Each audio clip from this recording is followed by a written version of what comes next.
നിങ്ങൾ കാണുന്നവരോട്, നിങ്ങൾ പണിയെടുക്കുന്ന സ്ഥലത്ത്, നിങ്ങൾ അമ്മമാരോട്, സഹോദരിമാരോട്, നിങ്ങളുടെ മക്കളോട് എല്ലാവരോടും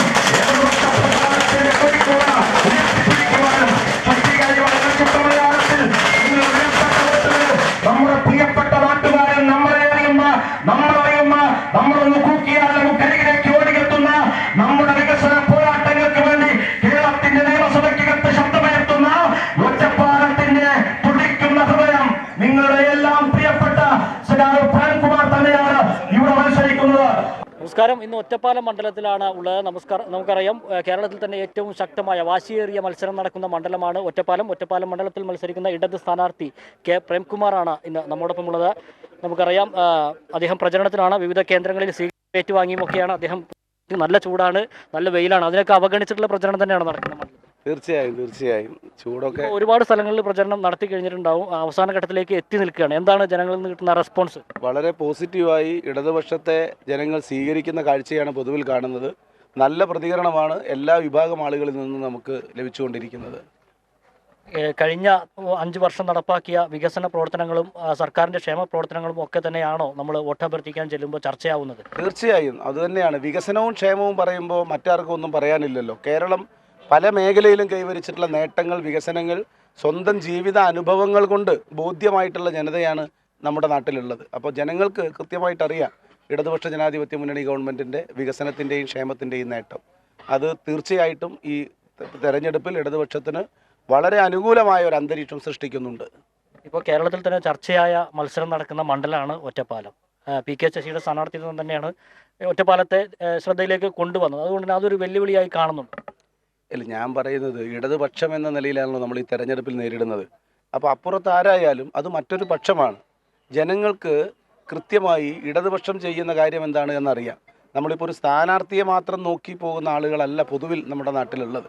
അപ്പോൾ ഇടതുപക്ഷ ജനാധിപത്യ മുന്നണി സർക്കാർ നടപ്പിലാക്കിയ പ്രവർത്തനം, MLA എന്ന നിലയിൽ കഴിഞ്ഞ 5 വർഷം കാലം മണ്ഡലത്തിൽ നടത്തിയിട്ടുള്ള പ്രവർത്തനം, നിറഞ്ഞു നിന്ന് ജനങ്ങളുടെ സുഖദുഃഖങ്ങളിൽ പങ്കെടുക്കുന്നതിലെല്ലാം കാട്ടിയ ജാഗ്രത, അതെല്ലാം ജനങ്ങളുടെ മനസ്സിലുണ്ട്. അതിനോടുള്ള ഒരു നല്ല പ്രതികരണം ജനങ്ങളുടെ ഭാഗത്തു നിന്നുണ്ട്. ഈ ഇടതുപക്ഷത്തിൻ്റെ തന്ത്രങ്ങളൊക്കെ അറിയുന്ന ഒരാൾ തന്നെയാണ് അപ്പുറത്ത് മത്സരിക്കുന്നത്. അതുകൊണ്ട് അദ്ദേഹം 18 അടവ് പയറ്റിയിട്ടായാലും കനത്ത തിരിച്ചടി മണ്ഡലത്തിൽ നൽകുമെന്നാണ് ഒരു പ്രസംഗത്തിൽ പറഞ്ഞത്. അതെ, അദ്ദേഹം അങ്ങനെ പറഞ്ഞിട്ടുണ്ട്. പക്ഷേ കളരി മാറിപ്പോയി. 18 അടവും പഠിച്ചത് ശരിയാണ്, പയറ്റാനുള്ള കളരി മാറിപ്പോയി. ഈ കളരി ഇടതുപക്ഷത്തെ ഹൃദയത്തിലേറ്റുന്ന കളരിയാണ്. ജനങ്ങളുടെ സുഖദുഃഖങ്ങളിൽ പങ്കെടുത്ത ഒരാൾ, ജനങ്ങൾക്ക് വേണ്ടി ഈ നാടിൻ്റെ ഇപ്പോൾ ഇവിടെ നിങ്ങൾ നോക്കൂ, ഇവിടെ പങ്കെടുക്കുന്ന പ്രവർത്തകർ, ഞങ്ങളൊരു റോഡ് ഷോ നടത്തുമ്പോൾ എണ്ണടിക്കാൻ പണം കൊടുത്തിട്ടല്ല, അധ്വാനിച്ച് കിട്ടുന്ന പൈസ കൊണ്ട് അതിൽ നിന്ന് 100 രൂപയോ 200 രൂപയോ എടുത്ത് എണ്ണയടിച്ചാണ് അവർ വരുന്നത്. സ്വന്തം പണി മുടക്കിയാണ് അവർ സ്വീകരണത്തിലും പരിപാടികളിലും പങ്കെടുക്കുന്നത്. അവരുടെ ജീവിതത്തിൻ്റെ ഭാഗമാണ് ഈ പ്രസ്ഥാനം. നാളെ ഞാൻ ഈ പ്രസ്ഥാനത്തിൽ നിന്ന് പോയാലും ഞാൻ പോവുക എന്നതല്ലാതെ ഈ പ്രസ്ഥാനത്തിനൊരു കോട്ടവും സംഭവിക്കില്ല എന്ന് നാട്ടിലെ ജനങ്ങൾക്ക് നല്ല ബോധ്യമുണ്ട്. കഴിഞ്ഞ തവണ നിലനിർത്തിയ ലീഡ് അതിനൊക്കെ കൂടുതൽ ഭൂരിപക്ഷത്തിൽ വിജയിക്കാനാകും എന്ന് തന്നെയാണ് പ്രതീക്ഷിക്കുന്നത്. തീർച്ചയായും. ഞാൻ ഭൂരിപക്ഷം നമുക്ക് മാത്രം പറയാൻ കഴിയുന്ന ഒരു കാര്യമല്ല. കാരണം 100 വോട്ട് ആകെ പോൾ ചെയ്തു, 55 വോട്ട് നമുക്ക് കിട്ടി. ബാക്കിയുള്ള 45 വോട്ടിൽ 40 വോട്ട് UDFും 5 വോട്ട് NDAയും പിടിച്ചാൽ ഭൂരിപക്ഷം 55-ഉം 40-ഉം തമ്മിലുള്ള വ്യത്യാസമാണ്. എതിർപക്ഷത്തുള്ള വോട്ടുകൾ ഭിന്നിച്ചു പോയാൽ ഭൂരിപക്ഷം കൂടും, ഭിന്നിച്ചു പോയില്ലെങ്കിൽ ഭൂരിപക്ഷം കുറയും. ഭൂരിപക്ഷം ഞങ്ങളുടെ ലക്ഷ്യമോ ഘടകമോ അല്ല. നമ്മൾ ആഗ്രഹിക്കുന്നത് ഈ മണ്ഡലത്തിൽ എല്ലാവരും ഒരുമിച്ച് നിന്നാലും ഇടതുപക്ഷം പരാജയപ്പെടാതിരിക്കുക എന്നുള്ളതാണ്. 50% വോട്ട് ഈ മണ്ഡലത്തിൽ LDFന് നേടാൻ കഴിയുക എന്നതാണ് നമ്മൾ ആഗ്രഹിക്കുന്നത്. അതിനു വേണ്ടിയാണ് പ്രവർത്തിക്കുന്നത്. ആ ലക്ഷ്യത്തിലേക്ക് എത്താൻ കഴിയും എന്നുള്ളതാണ് നമ്മുടെ ഒരു വിശ്വാസം. എന്തെങ്കിലും ഡീല് UDFിൻ്റെ ഭാഗത്ത് നിന്ന് നടക്കുന്നതായിട്ട് ഈ മണ്ഡലത്തിൽ ശ്രദ്ധയിൽപ്പെട്ടു?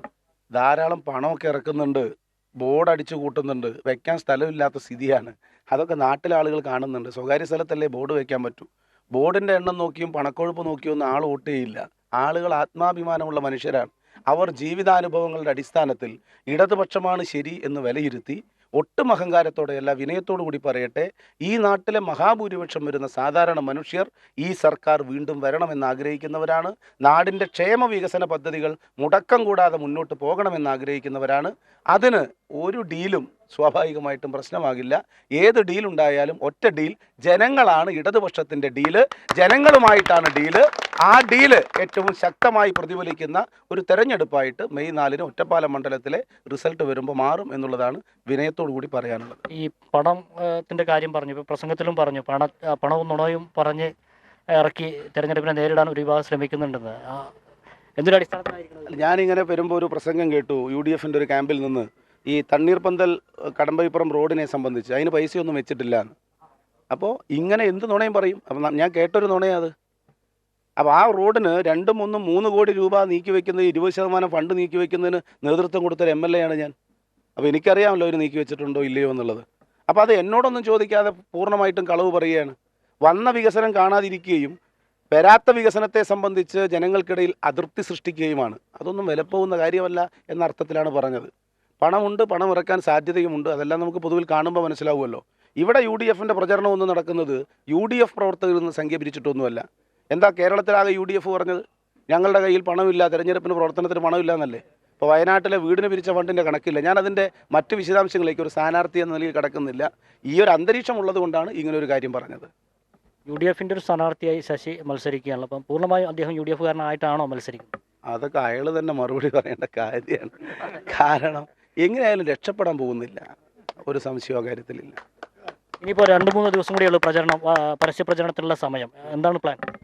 നമ്മൾ ഇന്നത്തോടു കൂടി നമ്മുടെ മണ്ഡലം തല പര്യടനങ്ങൾ കഴിയുകയാണ്. ഇന്ന് പ്രകാശ്കാരായിട്ട് പങ്കെടുക്കുന്ന റാലി, ഒറ്റപ്പാലം തെരഞ്ഞെടുപ്പ് കമ്മിറ്റിയുടെ റാലി ഉണ്ട്. നമുക്ക് പോകാൻ പറ്റില്ല.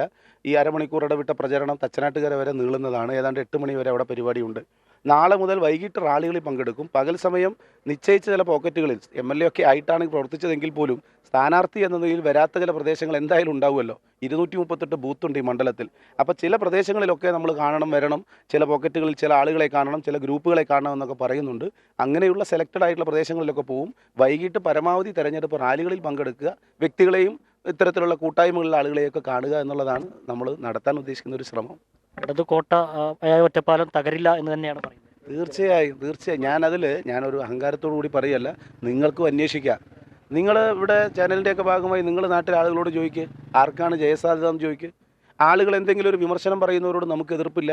കുറവുകളുണ്ടെങ്കിൽ ആ കുറവുകൾ പ്രവർത്തിച്ച് പരിഹരിക്കുക എന്നുള്ളതാണ് നമുക്ക് ചെയ്യാൻ പറ്റുക. അപ്പോൾ ആ ഒരു നിലയിൽ ജനങ്ങളുമായിട്ട് എപ്പോഴും ഇടപഴകി ജീവിക്കുന്ന ഒരാളെന്ന നിലയിലും ഒരു മുന്നണി എന്ന നിലയിലുമുള്ള ഒരു ബന്ധം, ആ ആത്മവിശ്വാസത്തിൻ്റെ അടിസ്ഥാനത്തിൽ പറയുന്നു, അഭിമാനകരമായ വിജയം ഒറ്റപ്പാലം മണ്ഡലത്തിൽ ഉണ്ടാകും. ഇടതുപക്ഷം ഉജ്ജ്വലമായ വിജയം നേടുന്ന മണ്ഡലമായിട്ട് ഒറ്റപ്പാലം മാറും എന്ന് ഒന്നുകൂടി ഈ സന്ദർഭം. CPMന് ഇടതുപക്ഷത്തിന് ശക്തമായ സംഘടനാ സംവിധാനമുള്ള ഒരു മണ്ഡലം കൂടിയാണ്.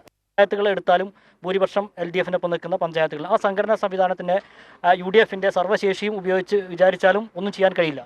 ഞാൻ പറയട്ടെ, ഇവർ ഈ പണിയൊക്കെ 3 മാസം മുമ്പ് നടത്തിയതാണ്. പഞ്ചായത്ത് തെരഞ്ഞെടുപ്പിൽ എന്തുണ്ടായി? ഇവിടെ പഞ്ചായത്ത് തെരഞ്ഞെടുപ്പിൻ്റെ സമയത്തും ഇത്തരം ചില ശ്രമങ്ങളൊക്കെ ഇക്കൂട്ടർ നടത്തിയിരുന്നു.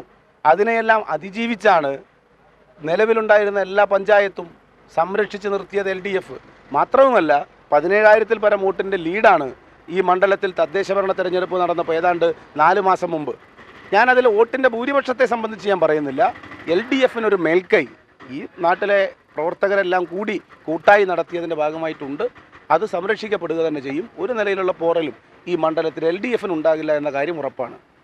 ഓക്കെ, സന്തോഷം. എന്തായാലും പ്രചരണം തുടരുക. അപ്പോൾ എന്തായാലും ഒറ്റപ്പാലത്തെ ഇടത് സ്ഥാനാർത്ഥി K. പ്രേംകുമാറാണ് ഇപ്പോൾ നമ്മോടൊപ്പം ചേർന്ന. പൂർണ്ണ ആത്മവിശ്വാസത്തിൽ തന്നെയാണ് അദ്ദേഹം പ്രചരണം തുടരുന്നത്. വിവിധ കേന്ദ്രങ്ങളിൽ സ്വീകരണം ഏറ്റുവാങ്ങിയും വോട്ട് അഭ്യർത്ഥിച്ചുമൊക്കെയാണ് അദ്ദേഹത്തിൻ്റെ പ്രചാരണം പുരോഗമിക്കുന്നത്.